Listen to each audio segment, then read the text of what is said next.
What has transpired here at the First Bank Center here in Denver, Colorado? It wasn't just a big night of fight. It was a big night of memorable moments.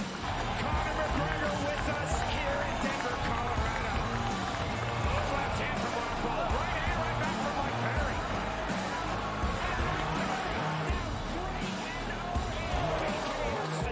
Can I get a face-off with Conor McGregor, man? It's an incredible setup here, incredible matchmaking, incredible storytelling. Oh, you had to come here. All these fighters that step in here are warriors, and all have my respect. And I'm into this game, yeah. We'll be into this, yeah. And we are live here in the Maverick Center here in Salt Lake City. What a night it is going to be. Historic indeed for BKFC 56. Whoever's the king of violence right here, this is going to be a great fight. Early on the turn. Right hand from Mike Perry. Double check. Who's the king of violence? I am! Combat fighting in its purest form, bare knuckle fighting in the city of angels.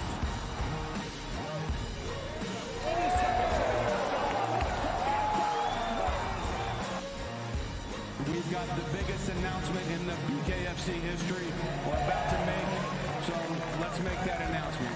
What's up, Knucklemania? The notorious Conor McGregor here. Ladies and gentlemen, the huge announcement that I have for you today. Conor McGregor, myself, and McGregor Sports and Entertainment is now an owner of Bare Knuckle Fighting Championship. Welcome to the big leagues. David Feldman, baby, we did it. He's now an owner of BKFC with us, and we're going to take this motherfucking thing all the way to the top.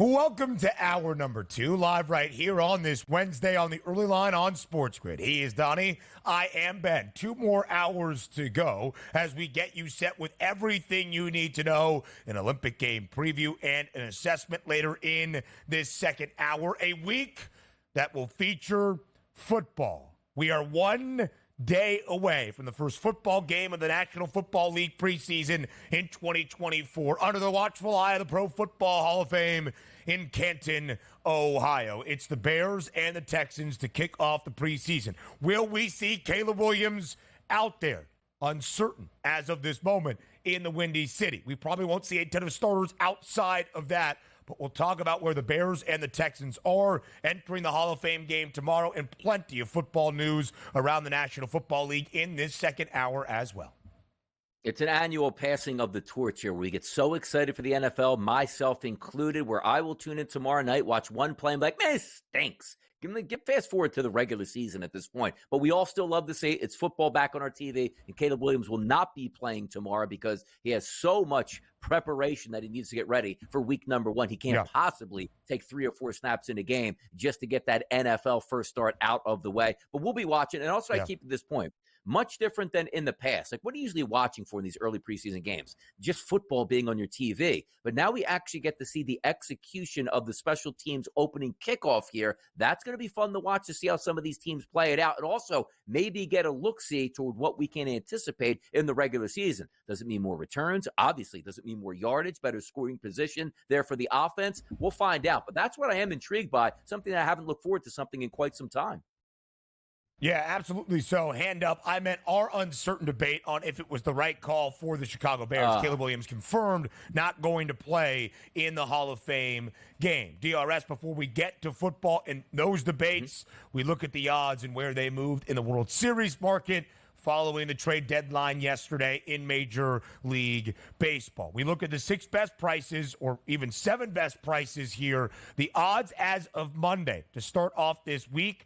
On the left side, the odds currently following the deadline on the right. Now, I think it's natural to question Are these all based on the market moves following the MLB trade deadline? Is it just some maneuvering in this week with some bad results from Philadelphia at home against the Yankees that have continued to trend since the All-Star break of Philly not playing great baseball? Regardless, here's where the odds were on Monday. Plus 320 for the Dodgers, plus 460 for Philly, plus 550 for the Yanks. Three best prices. The Yankees remain at plus 550. The Phillies move back. I think that's more because of bad baseball than the Dodgers even acquiring Jack Flaherty. But the Dodgers have the shortest number we have seen in nearly a month. 3-1 price to win the World Series.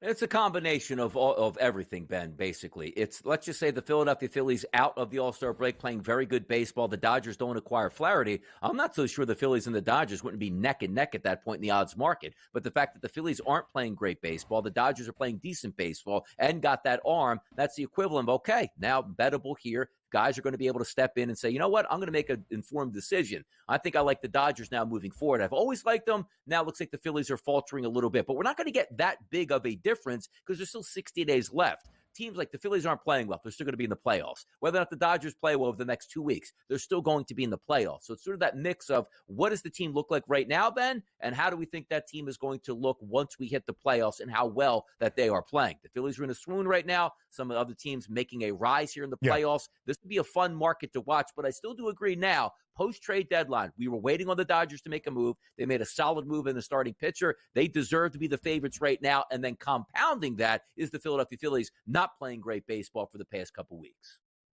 Yeah, it's a factor of everything as we continue to go through this list. The O's have their price shrink just by 50 cents to 6-1. The Astros remain at 13-1. The Braves did not do all that much at the deadline. They do add Jorge Soler, who won a World Series and a World Series MVP with Atlanta back in 2021. The Twins and the Guardians right now currently tied at an 18-1 price. That's tied for the seventh best number to win a World Series at this moment. Cleveland, a shutout victory yesterday over Detroit. They have that best record in the American League Central. The Twins have lost both of their games to start off this week to the New York Mets. Both the Twins and the Royals 6.5 games back of Cleveland in the American League Central. The Guardians on pace right now to win that division in a runaway as we enter the month of August. And if they keep winning baseball games, DRS, in a battle with the O's for that number one overall seed in the American League postseason bracket.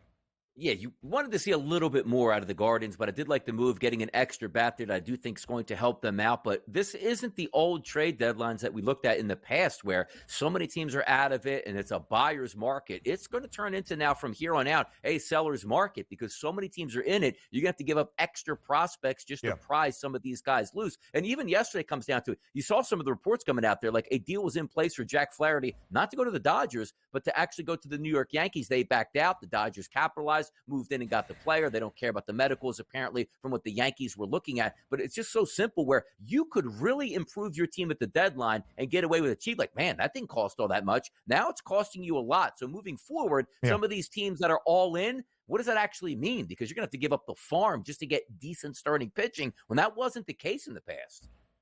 Look at the National League wild card race. As we have mentioned, some of the moves not featured on those seven best prices behind are really the big moves on that market and the odds board. The Padres up to a 30-1 number. The Arizona Diamondbacks, their price shortening in a large way, 45-1. For some reason, the Mets, who are 45-1 to start off this week and have won both of their games over the Minnesota Twins, have moved back by $15 to a 60-1 number. Is it because the Mets didn't do enough at the deadline? I don't really get that one.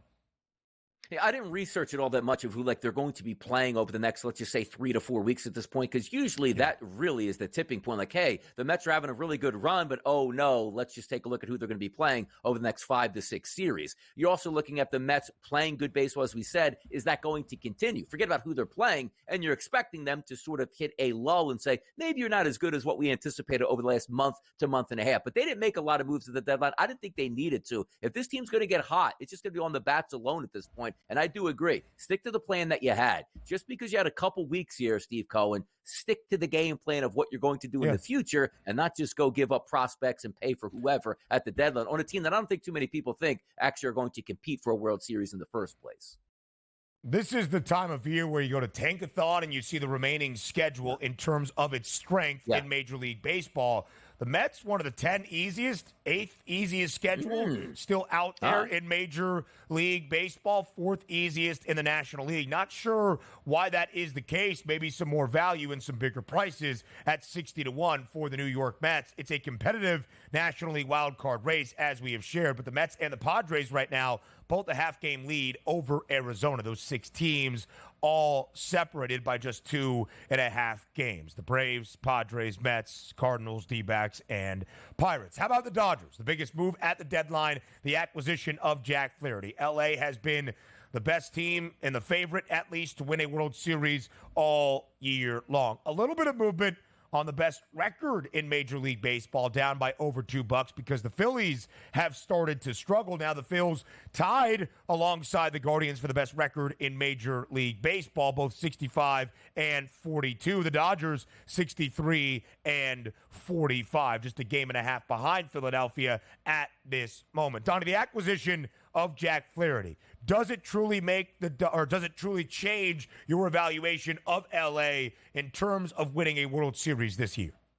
No, it doesn't. It really doesn't, because we knew they were talented enough to go to the playoffs, regardless of who they traded for at the deadline, and talented enough to possibly win a World Series. You just wanted to see an extra move as a starting pitcher down the stretch to help them, and they did that. But if they would have, let's just say, go out and made those moves like they did in the past, like, oh, we're just going to show up with Max Scherzer and Trey Turner at the deadline, they weren't able to do that, and that saved Major League Baseball. Because if we didn't have all these wild cards, the Dodgers probably would have got 3 starting pitchers at the deadline, and away they go to the World Series. And again, they still await the health on the IL that could really change the difference. NFL news and notes next.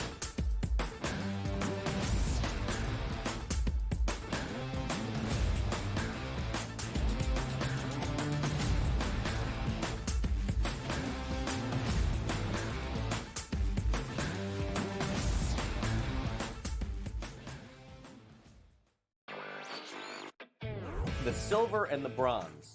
I give you Canada, France, Germany, Serbia, and Australia. Germany, more so than Canada. I think that their talent, it's a little more tiered. You know what Dennis Schroeder's capable of, Franz Wagner, another player, Daniel Tice steps up, and Mo Wagner as well. They're built to really take advantage of the mistakes that Team USA makes, and they can make the effort plays. Newswire, only on SportsGrid. Try and set the stage for what should be a great year of NFL action. There's a handful of teams that potentially can compete for a Super Bowl championship. Confusion and uncertainty this year more than some in the past. This team looks like it's ready to make a move, but we just don't know if it's bad or good this year. J.J. McCarthy is eventually going to take over, but it's a no-lose situation for them. I mean, they suck. They were 7-10. Only on SportsGrid.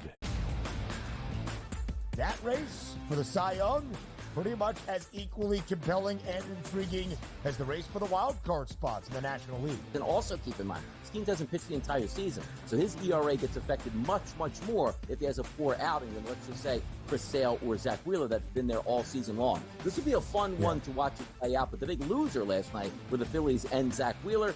The early line, only on SportsGrid. Hopefully they learned their lesson. Hey, this ain't the NBA, bro. You don't have 6 fouls, and they will check you on this stuff. And Brooks has a reputation coming into this. You can tell the refs are watching them, and they were on him all the time. This was 10, 12 years ago. Canada playing Greece with that type of lead that they had. They probably would have mentally crumbled and lost that game to Greece by 3 or 4 points in the final minute of that ball game. Sports Rage Late Night, only on SportsGrid.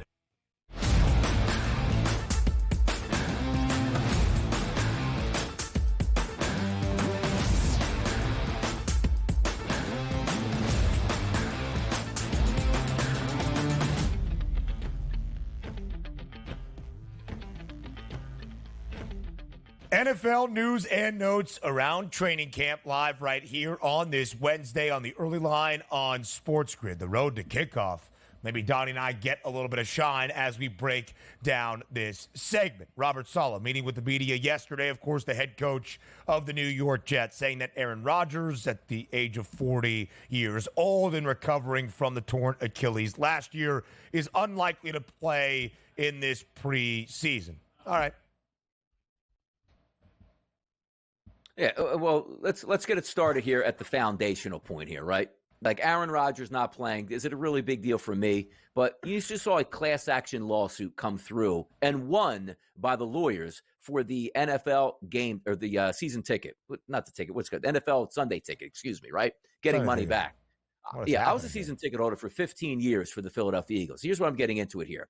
Aaron Rodgers not going to play in the preseason. Why do you pay full price for that? Like when nobody plays, why do you pay full price for 2 to 4 home games in the preseason, which is absolutely outrageous? So I look at Aaron Rodgers not playing. I don't care. I don't have season tickets anymore. And if the Jets fan doesn't have season tickets, they shouldn't care either. But why should we care about preseason and pay those fees that we pay on the season tickets? Because quite frankly, let's just say if you're a Jets fan and your one ticket costs $200 per game, you know what's going to take place? When you play the Bills at MetLife Stadium, it's $200. But you also have that same $200 fee in the preseason where nobody's going to pay. So how about that, Aaron Rodgers? Let's sue Aaron Rodgers and the New York Jets and the NFL and get that money back from the preseason, because apparently it doesn't matter to them. Why are we paying full prices anyway for those games, Ben? How about that slander? I had no idea where that was going. Clearly, you were thinking about what you wanted to say when I stopped a little bit quick right there as I was reading the tweet. All right, Donnie made his point about preseason play and how we feel about it. Of course, this week, the New York Jets putting on pads for the first time. There was the viral social media clip of Aaron Rodgers and Garrett Wilson getting into it. They're just trying to iron things out, it would seem, for the Jets during this offseason. It's not like Aaron Rodgers needs to prove anything during preseason, and you want to keep the guy as healthy as possible. I will say this, though, Donnie. The Jets were, of course, the feature of Hard Knocks last year. How could they not have been the storyline that was Aaron Rodgers playing for a new team for the first time in his 19-year NFL career? And the thing that was bemoaned from a football perspective, not a dramatic perspective, but a football perspective, was the Jets' offensive line during training camp, during joint practices, during preseason games. They draft Olu Fashanu out of Penn State. He will hope to help that offensive line. But that's a huge thing to monitor for the New York Jets throughout their preseason games, regardless of who is under center. Yeah, and I don't know, like, I don't think he needs to get snaps, but there is something about having camaraderie and getting some things worked out in a game perspective. Now, you are going to have joint practices. You could do some of those things, but nothing beats game day where you're going through that entire routine. And it's not as if they're going to start, as I always like to say, against the Arizona Cardinals at home, like, hey, soft landing spot, let's get it together. You go right into the fire on the road, game number 1 at San Francisco, where you know that front seven is going to be out for blood. I would like to see maybe a quarter of work between Aaron Rodgers and the offensive line. He doesn't have to throw the football like, hey, I'm not going to take a 5 or 7 step drop. You don't have to do that. Quick slants out there, get the protections correct, get used to it here, because you can't say this. Well, Aaron Rodgers got hurt week 14 last year. Aaron Rodgers got hurt within the first 3 plays of the season. So good luck again this year when Aaron Rodgers is out there for those first 3 plays and Mr. Bosa and company are collapsing that pocket right away. Like, oh, maybe we should have had a little bit more practice on game day.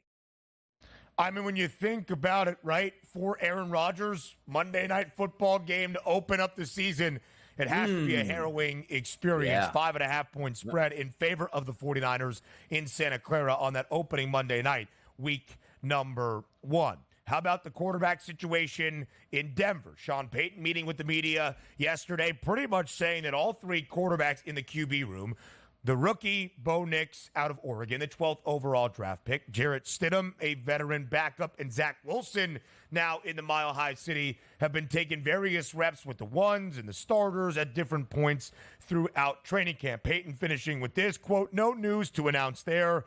I know you're looking for it." Donnie, when all is said and done, who's that week 1 starting quarterback for Denver? If you stink and you draft a quarterback in the first round, he's got to be the guy that typically gets under center in week one. Now, there are extreme circumstances, like we talk about Drake May in New England, which I don't think it's right because they might open up the season 0-7. You don't want to do that to a rookie. Right. But I just figure like where Denver is at this point, just let Bo Nix go out there and get after it. And it's not one of those scenarios like, hey, you know what? He only started 11 college football games. He's real green. Bo Nix has played like 16 lifetimes in college football and had a lot of success. Let him spin out there. What have you got to lose, Sean Payton? It's going to be Bo Nix. I actually feel pretty comfortable with saying that. We have talked a lot about this, DRS. There are a couple of quarterback room markets that you can bet. Not every one features a rookie. Caleb Williams, Jaden Daniels, for sure. 100% going to be the week one starters in Chicago and Washington, respectively. I would say Bo Nix around a 98.5%, 99% chance. In fact, just follow the odds. 3 rookie quarterbacks of the 6 that were taken in the top 12 of the 2024 NFL Draft have a season-long passing yards prop, including Bo Nix. And it's Jaden Daniels and Caleb Williams who are the other 2. And I would just say this. Sean Payton, known as an offensive mastermind, 28-50 and a hook. If Bo Nix is going to start from week number 1 and play something like 15, 16, 17 games this year, even though the Broncos have just a measly win total of 5.5, Bo Nix is going over that number of 28-50 and a half. Oh, he should, of course. If he's 17 games, you expect them not to be a great football team, which means more throwing in the fourth quarter. And also, you want to put your quarterback in spots where you can actually get game film together to teach him lessons, which means, hey, look, even though we're down 14 points late in this fourth quarter, we're not handing the football to get out of here. We're actually going to go try to drive down and score and get a little bit more mileage on your arm. I always love that when you say it, because the question is going to be, it's not like, hey, if he starts game number 1 and plays 17 weeks, is he going to cover 28-50? He absolutely is going to do that. You're just trying to guess right where his season doesn't start in week 8, right at that point. So I'm with you on that. He starts from day number 1. I don't think you pull him in week number 5 if he's struggling, because otherwise you do way more damage than you can begin. And Peyton's a good coach. He's done good things with quarterbacks in the past. I think he gets over that as well. Russ wasn't prolific last year, 3,070 yards, still well over that number, and he only threw for more than 250 3 times, more than 300 twice very early in the year. Hall of Fame game preview now.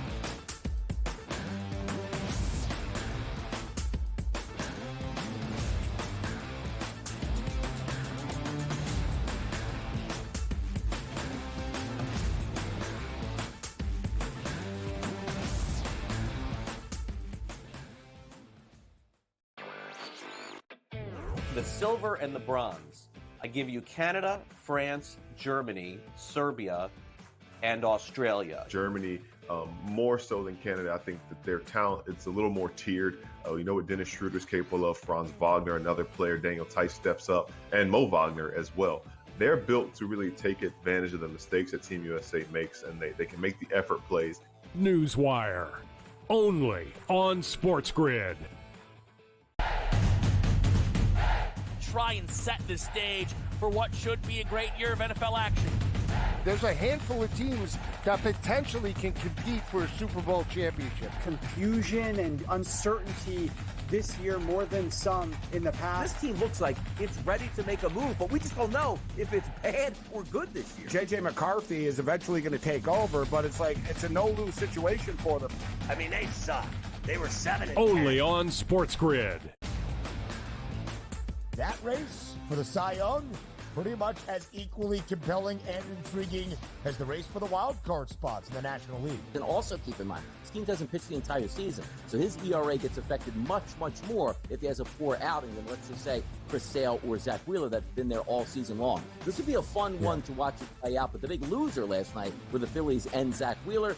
The early line. Only on SportsGrid. Hopefully they learned their lesson. Hey, this ain't the NBA, bro. You don't have 6 fouls, and they will check you on this stuff. And Brooks has a reputation coming into this. You can tell the refs are watching them, and they were on him all the time. This was 10, 12 years ago. Canada playing Greece with that type of lead that they had. They probably would have mentally crumbled and lost that game to Greece by 3 or 4 points in the final minute of that ball game. Sports Rage Late Night. Only on SportsGrid.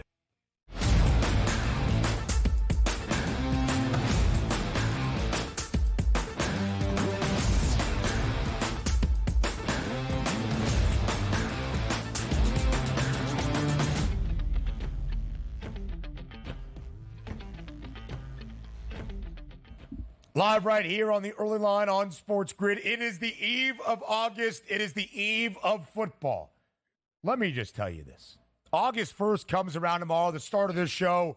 I might shed a tear. I'm going to be so fired up because August 1st means a couple of things. First, in the National Football League, it is our first NFL preseason game of 2024, the Hall of Fame game in Kenton, Ohio, between the Chicago Bears and the Houston Texans. In August also means a month in which college football is going to be played. August 24th, that is week 0. Come on, DRS. We absolutely love it. The Hall of Fame game tomorrow in Canton between the Bears and the Texans. And some news for Chicago yesterday. The extension of wide receiver DJ Moore about to enter year number 2 with this Bears franchise. 4-year deal with $110 million, $82.6 million guaranteed, only trailing A.J. Brown in the big money of Justin Jefferson. Third most guaranteed money for a wide receiver currently in the National Football League. That also the richest extension the Chicago Bears have ever given out in franchise history. Bears spending some money, making some shrewd moves. The vibes are high in the Windy City. Imagine this, a wide receiver in the middle of his prime wanting a new contract and getting a new contract before the season starts to make everybody in that locker room happy. Couldn't be the Cincinnati Bengals at this point. So that's where I go immediately. When I see wide receivers get paid, I just go, ha ha, Cincinnati, we're fading you all season long. That's how I'm doing it. Oh, okay, DRS. I like the internalization for Cincinnati there, but for Chicago, a prudent move financially. It's what we talk about all the time, right? DJ Moore was still under contract for this year and the following year, but you do the extension early to not only keep him with the franchise, keep him happy, reward him for a great opening season in Chicago when you've got a bright and promising future with a new rookie quarterback in the face of the franchise in Caleb Williams. You want everybody pulling on the same rope, and you can average out a very rich contract for the extension over the final 2 years of his current deal and make it make financial sense along the way. We'll talk about Bears franchise history in just a moment, but Caleb Williams is not going to play tomorrow. It is confirmed in the Hall of Fame game. He was asked earlier this week, and he said, I want to, but I trust whatever the decision the coaches are making. Do you agree, DRS, that Caleb Williams should not be playing in the Hall of Fame game? Well, I always think rookies should play to sort of, get their feet wet in the NFL and go through that game day, putting on the uniform, getting ready, anticipation. I always think that's something. But sometimes people are short-sighted in this because when you see that Caleb Williams isn't going to play, if he does play, that doesn't mean he just gets reps. That means the entire starting offense, offensive linemen, tight ends, wide receivers, and running backs must all play with them because you're not sending your superstar rookie out there with fifth-string guys that are going to be, selling insurance in 2 weeks at this point. You need everybody in alignment here, and that's why the starters don't play. If one doesn't play, particularly your quarterback, look, that sends the domino down. He is going to play in the preseason. Otherwise, that would be ludicrous. But I just think the Bears are saying, look, I'm not sending my starting line out there to go with him just to have a series here. We'll get to that at a later time. I don't mind it. Yeah, I don't really either, right? I think you could look at it from a glass half full or a glass half empty approach. Anytime you put the face of the franchise out there for a meaningless exhibition game, despite its significance in Canton, and he has a risk of injury, that is always something that you are going to proceed with caution. And it's not like he is going to miss out on one of the preseason games for Chicago. Both the Texans and the Bears will play 3 more preseason games after this exhibition that is the Hall of Fame game. So he's got plenty of time to get his feet wet in the National Football League, albeit in preseason. Really good point as well, Donnie. You're not going to put Caleb Williams out there with the reserves. He is not going to throw the football to at any point throughout this season, despite the fact that he is just a rookie. We'll have plenty more Hall of Fame handicaps in coming tomorrow in our show. But let's take an early look at the line here. A 1.5-point spread in favor of the Texans, the over-under 31.5. So it is going to be the Davis Mills show on one side for Houston against Tyson Bagent and the boys on the other side for Chicago. We're not going to see C.J. Stroud. We're not going to see many of the starters and the significant players for either of these two teams tomorrow. Yes, and again, what we're looking forward to most is to see how this kickoff rule is going to take place in the NFL, True. and can it lead to more scoring. But you're always going to see those high 20s, low 30 price numbers here on these early preseason games, because the goal for the NFL teams used to be, let's get the guys in shape. The goal is now to, can we just keep this clock running and get out of here without any injuries, any backups? That's the way it is. It is. More Hall of Fame game chatter tomorrow, and Olympic assessment next.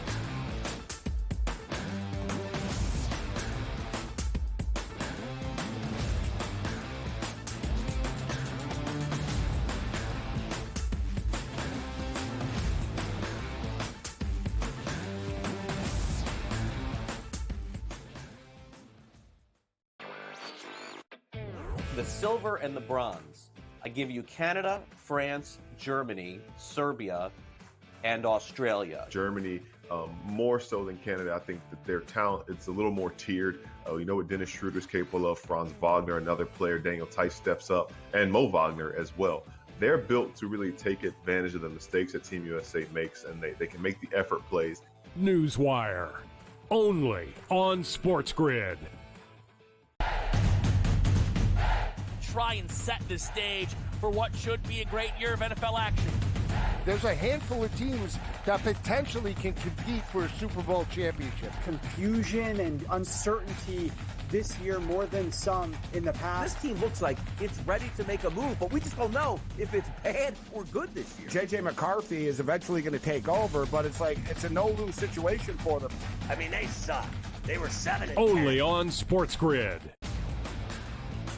That race for the Cy Young, pretty much as equally compelling and intriguing as the race for the wild card spots in the National League. And also keep in mind, this team doesn't pitch the entire season, so his ERA gets affected much, much more if he has a poor outing than, let's just say, Chris Sale or Zach Wheeler that's been there all season long. This would be a fun one to watch it play out, but the big loser last night were the Phillies and Zach Wheeler. The early line, only on SportsGrid. Hopefully they learned their lesson. Hey, this ain't the NBA, bro. You don't have 6 fouls, and they will check you on this stuff. And Brooks has a reputation coming into this. You can tell the refs are watching them, and they were on him all the time. This was 10, 12 years ago. Canada playing Greece with that type of lead that they had. They probably would have mentally crumbled and lost that game to Greece by 3 or 4 points in the final minute of that ball game. Sports Rage Late Night, only on SportsGrid.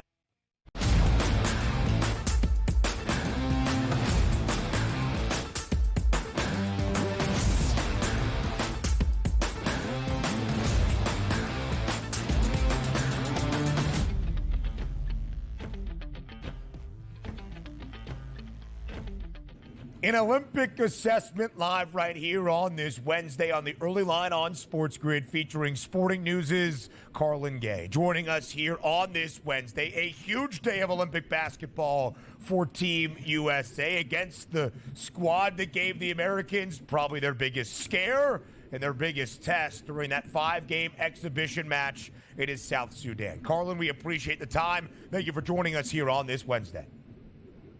Bankroll Benny and Ducats Donnie. Good to be with you guys this early morning. Happy to be in the greatest country in the world, too.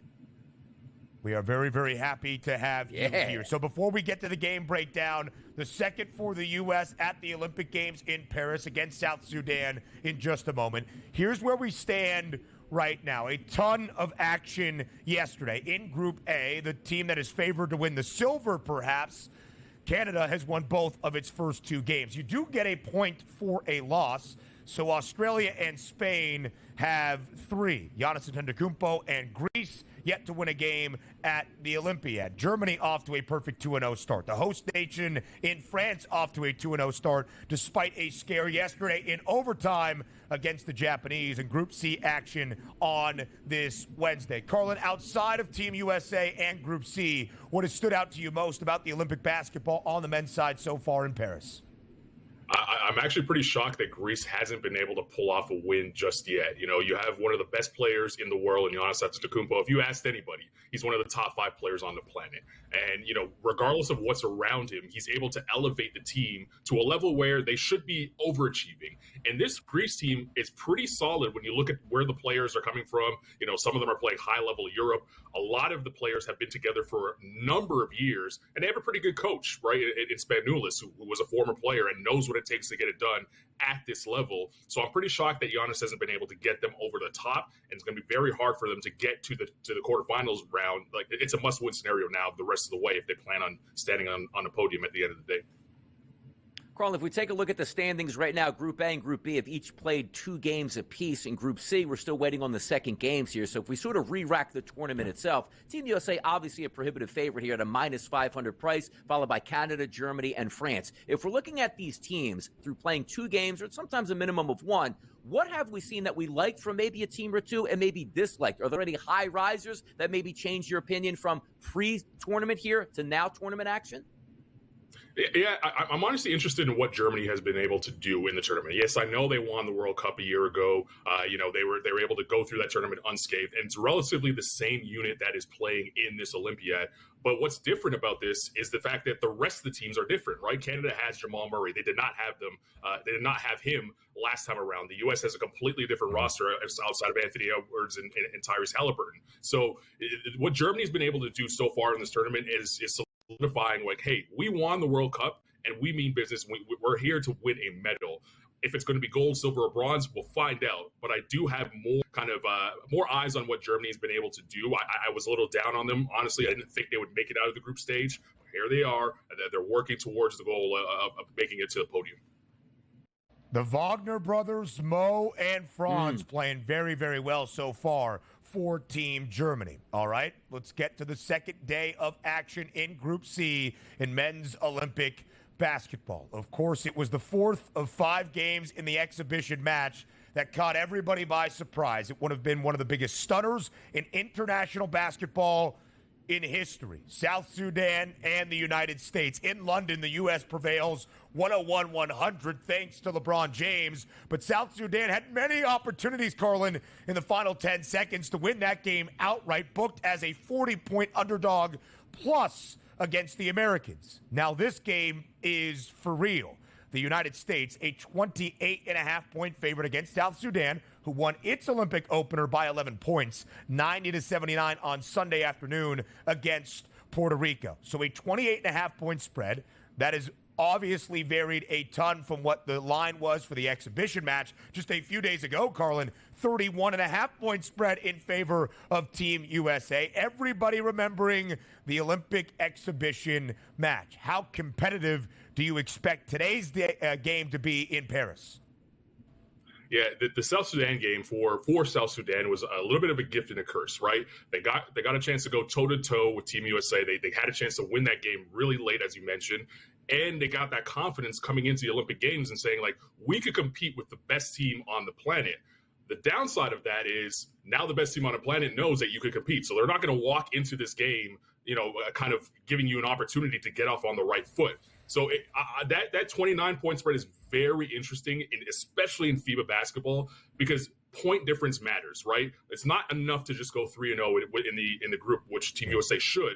The point difference is going to be the determining factor of whether or not you play the 8th seed or the 7th seed or however it shakes out in the quarterfinals. And with Canada off to a good start, France off to a good start, you gotta not only win games, you gotta win them impressively. You gotta run the score up. So I expect Team USA to get close to that 29-point mark. Honestly, I would not touch that, but I would touch the total under because I don't think that South Sudan is going to hit enough threes. They hit a ton of threes in that pre-tournament game. Mario Shea could not miss. So I expect that to come back down to earth, and I expect Team USA to lock in defensively. So that under is what I'm looking at. The spread, I'm a little iffy on it, but if you put me back against the wall, I'm going to say that they're going to cover that. But I'm not as certain as I am with the under.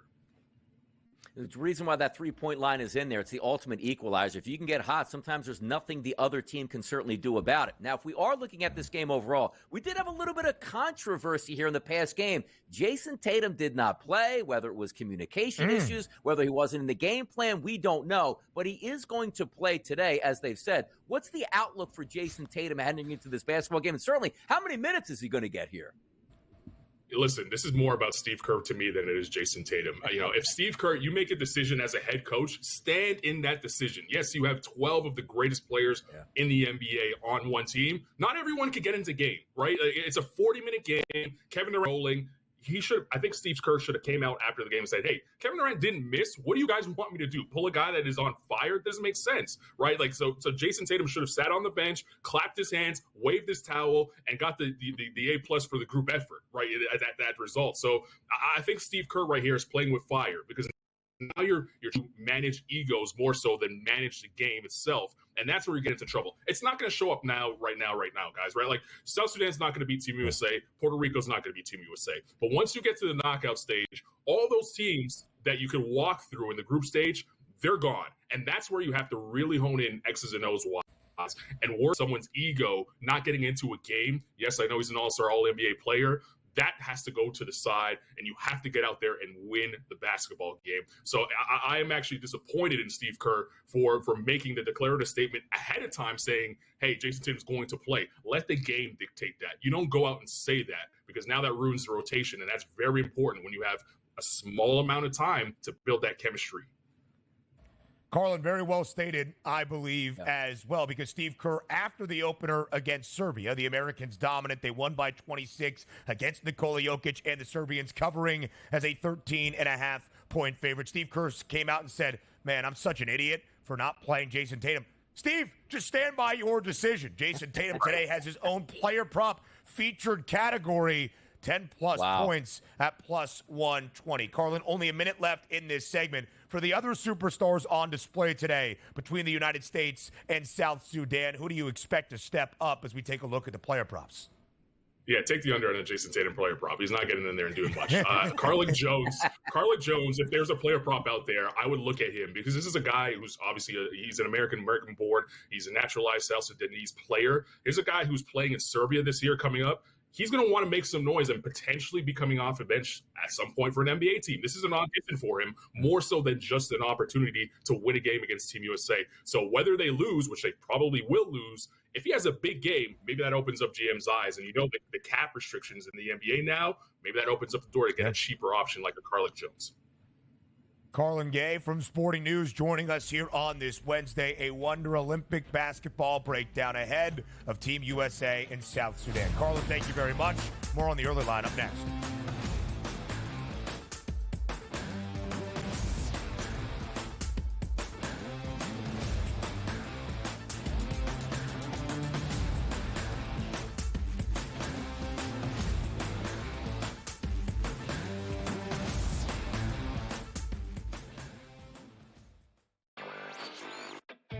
The silver and the bronze.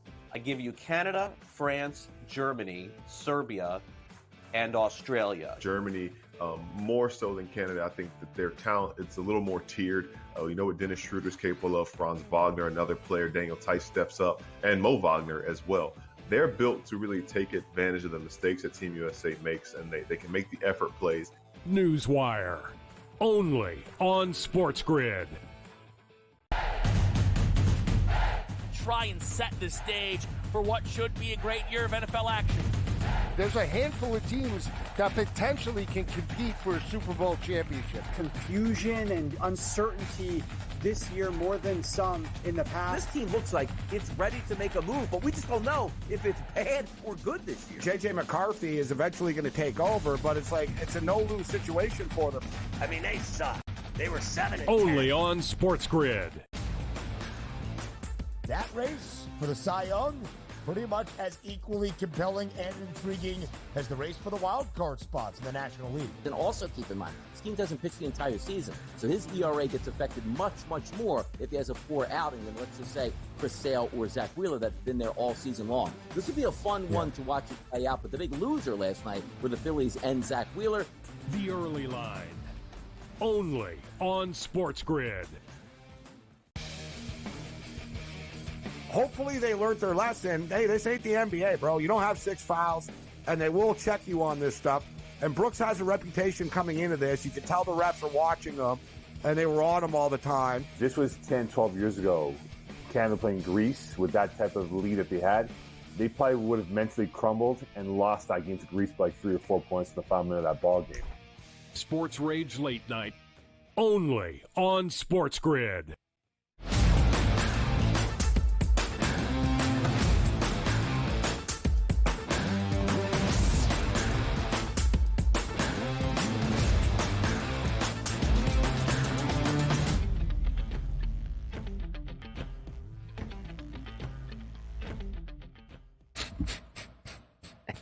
Why do you do that?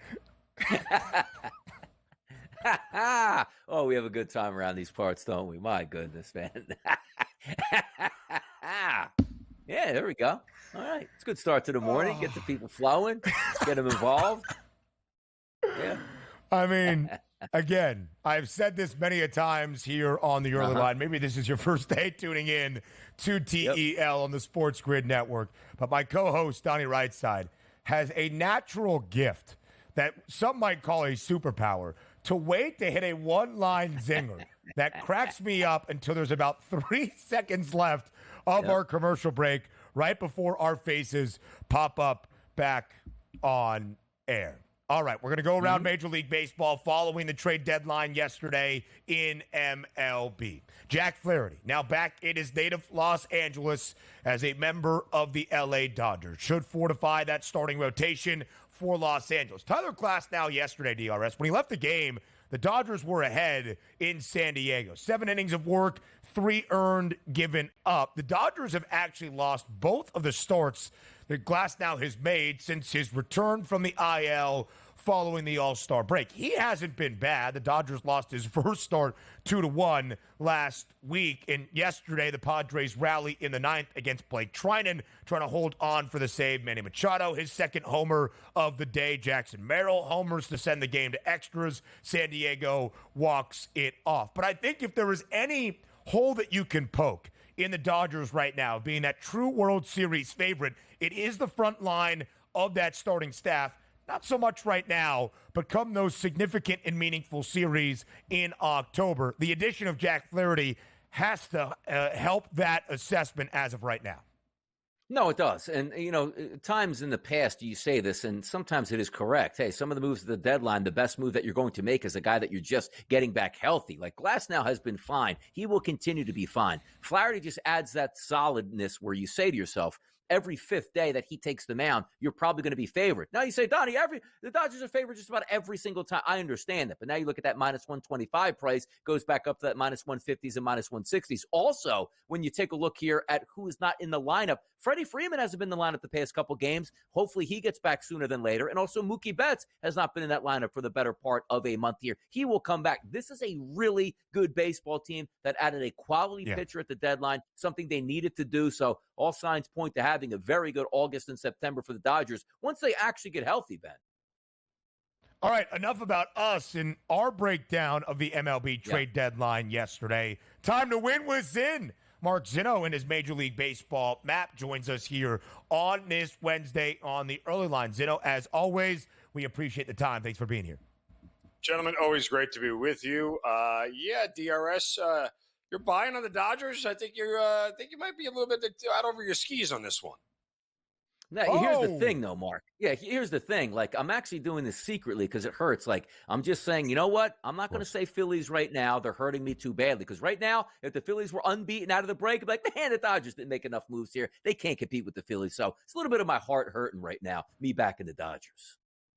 So, Zinno, who are you buying in on in the National League if it's not Los Angeles? I mean, is it crazy to say that I'll buy in on the Arizona Diamondbacks at least to get into the playoffs and make some? That's spicy. I mean, that's spicy. Look, if you the look team at not even in the postseason picture right now. Well, I think they're going to get there. I mean, in reality, like who other than the Brewers, who in the NL Central is better than the Diamondbacks right now? Who gives you confidence that they are going to be better than the Dodgers? The St. Louis Cardinals have a negative 44 run differential. They're 88 runs behind the Arizona Diamondbacks. The Pittsburgh Pirates are -4. The Reds are +44, which is the same number that the Diamondbacks are, yet they can't seem to get above 500 for some reason. So we know the Cubs are dead. In reality, I think the D-backs' chief competition is the Mets and the Braves. After that, them and the Padres, I'm sure will lock horns, but I think those may be your 3 or your 4 wildcard teams comes from Brave, Mets, Padres, and D-backs when it's all said and done. Mark, when you're taking a look at some of these teams that made moves, obviously up to the deadline yesterday, did any team surprise you yesterday, or was there one team that you said maybe that, boy, they didn't do enough at that point? Well, I don't think the Yankees did enough. Jazz Chisholm aside, they need more.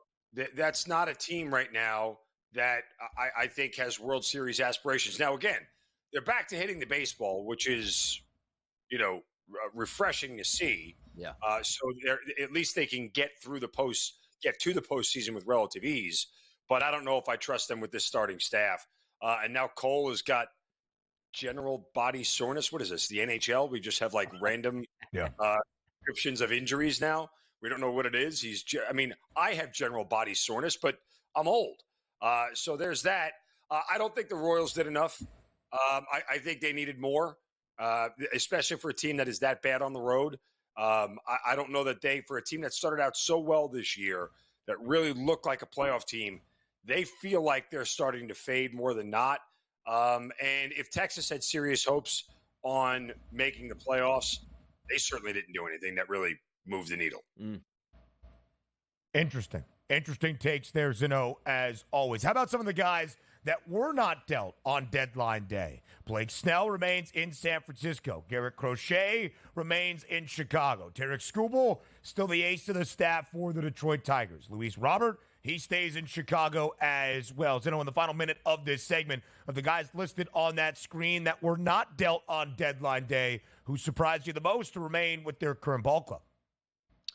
Well, Crochet took himself out of the game by demanding a contract from a team he didn't even play for yet. So there is that. But Skubal was interesting because you would have figured that the Tigers would have moved him, but it kind of felt like they were in a very advantageous position, as if to say, look, if we don't get the offer we like, we'll just keep this guy and run it back with him next year because he's really darn good, and we might be a little bit better with a closer step to the playoffs. So I felt like they were in a very win-win spot from the standpoint.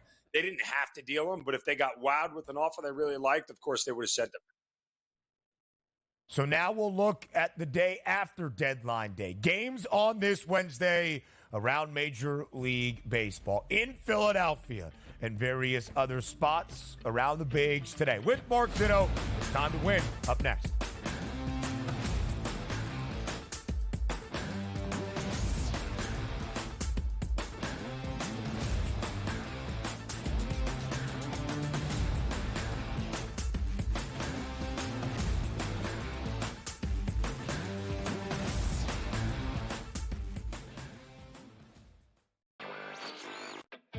The silver and the bronze. I give you Canada, France, Germany, Serbia, and Australia. Germany, more so than Canada. I think that their talent, it's a little more tiered. What Dennis Schroeder's capable of. Franz Wagner, another player. Daniel Tice steps up. And Mo Wagner as well. They're built to really take advantage of the mistakes that Team USA makes, and they can make the effort plays. Newswire. Only on SportsGrid. Try and set the stage for what should be a great year of NFL action.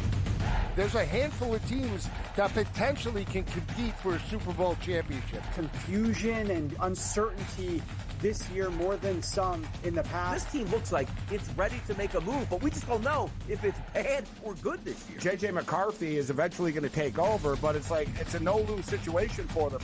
I mean, they suck. They were 7-10. Only on SportsGrid. That race for the Cy Young pretty much as equally compelling and intriguing as the race for the wild card spots in the National League. And also keep in mind, this team doesn't pitch the entire season, so his ERA gets affected much, much more if he has a poor outing than, let's just say, Chris Sale or Zach Wheeler that's been there all season long. This would be a fun one to watch it play out, but the big loser last night were the Phillies and Zach Wheeler. The Early Line, only on SportsGrid. Hopefully they learned their lesson. Hey, this ain't the NBA, bro. You don't have 6 fouls, and they will check you on this stuff. And Brooks has a reputation coming into this. You can tell the refs are watching them, and they were on him all the time. This was 10, 12 years ago. Canada playing Greece with that type of lead that they had. They probably would have mentally crumbled and lost that game to Greece by 3 or 4 points in the final minute of that ball game.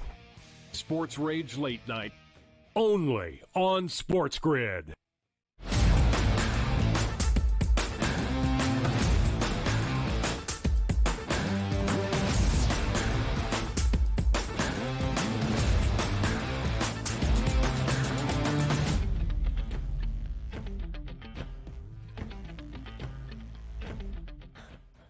A breakdown around the bigs on this Wednesday, live right here on the Early Line on SportsGrid. A ton of day baseball that starts a little bit after noon Eastern time.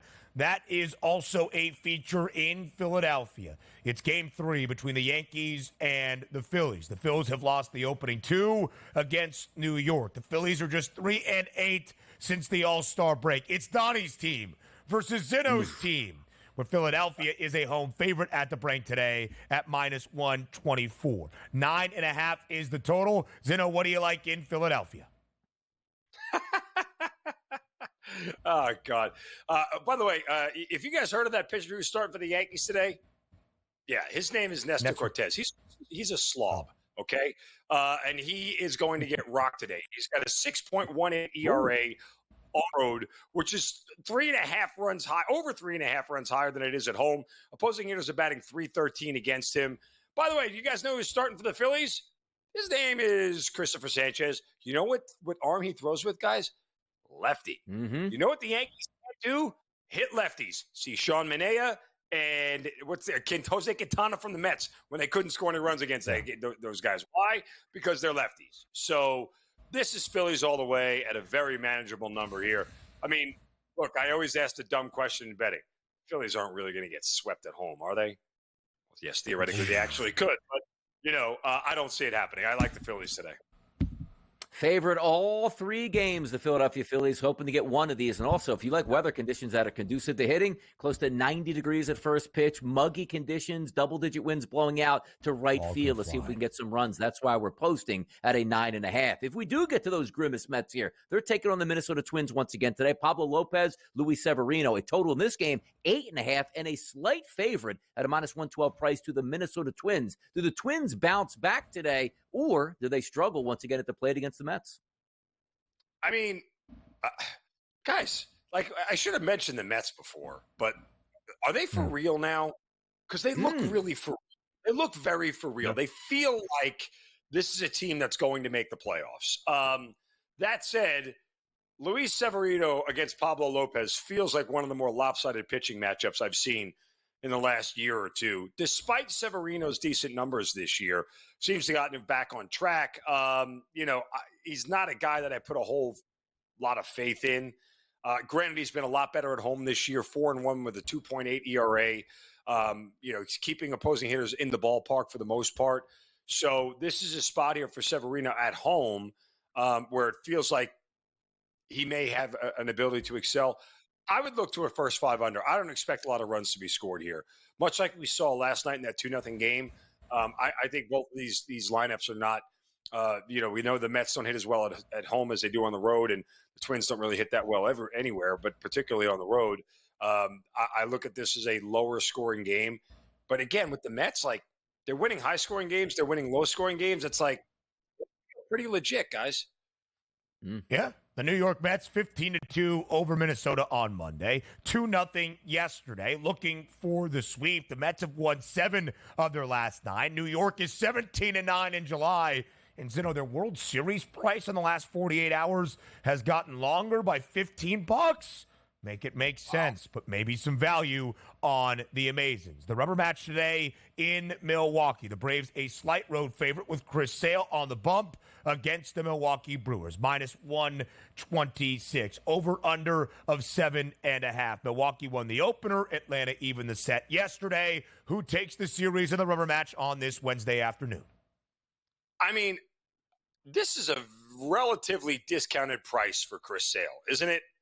Like, we don't see Chris Sale, play these kind of numbers all that often. So it's very tough for me to ignore that. Atlanta seems like since the All-Star break, their offense has shown up a little bit better. Top 12 in runs scored since returning from the break, which makes me feel like maybe they're starting to turn a corner here a little bit. Freddie Peralta, who starts for Milwaukee, higher ERA at home this year than he does on the road. I kind of find it hard not to back Chris Sale here. Both of these teams have really good bullpens, so they sort of cancel each other out. But if you're asking me, and again, I know that Milwaukee hits lefties well, and they certainly score more runs at home than most teams in Major League Baseball, but don't we default to the Cy Young favorite here as having the edge?